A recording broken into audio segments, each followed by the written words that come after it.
The greatest moment at Citizens Bank Park took place on September 30th, 2007. Going into the 2007 season, the Phillies had come off two straight pennant-contending seasons and were expected to contend for a third straight year, while the Mets, who were the defending division champions, were expected to repeat.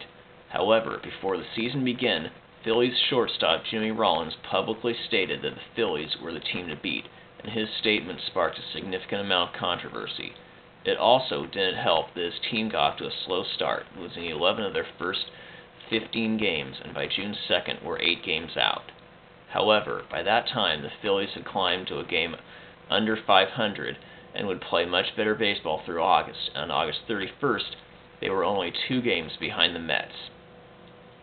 But they would start the month of September by losing 5 of their first 6 games, and on September 12th, they were 7 games out with 17 remaining, and it looked like the Mets were going to win their second straight division title. The Phillies won their next game and went into Shea Stadium for a 3-game series with the Mets. The Mets could have put the Phillies even farther out by sweeping them, but it was Philadelphia who would sweep the series, and even though the Mets still had a 3.5-game lead with 13 remaining, things looked much brighter for the Phillies. They would continue their surge, winning 7 of their next 10 games, while the Mets started to struggle, and on September 27th, the Phillies had tied the Mets for first place with 3 games remaining. Going into the final game of the season, both teams remained tied. If both of them had won or lost their final game, there would be a 1-game playoff to decide the division champion, while if one team won and the other team lost, the winning team would win the division. The Mets were playing at home against the Marlins, while the Phillies were playing at home against the Nationals. In the Mets game, the Marlins scored 7 runs in the first inning, and it looked likely that there was at least going to be a 1-game playoff.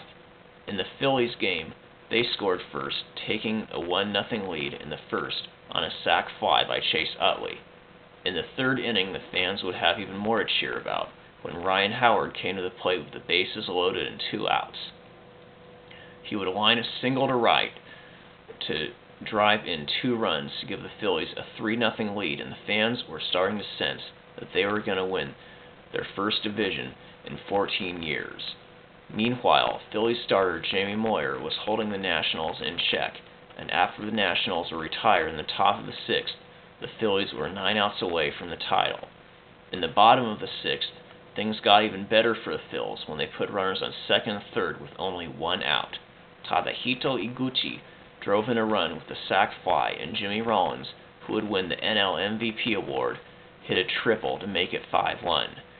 The Phillies would get another run in the 7th on a home run by Brian Howard, and with the Mets losing their game 8-1, the crowd of 44,865 could sense that the Phillies were going to return to the postseason for the first time since 1993. In the 9th, Brett Myers came in to close out the game, and after getting the first 2 hitters out, and with the Mets having lost their game, Phillies fans were ready to erupt. Myers would get 2 strikes on William Opeña, and with the fans on their feet, they would explode when Myers struck him out, clinching the division title for the Phillies, backing up J-Roll's statement of them being the team to beat, and completing one of the all-time greatest comebacks in sports. And the Phillies would back up Rollins' statement even more a year later when they won their first world championship in 28 years.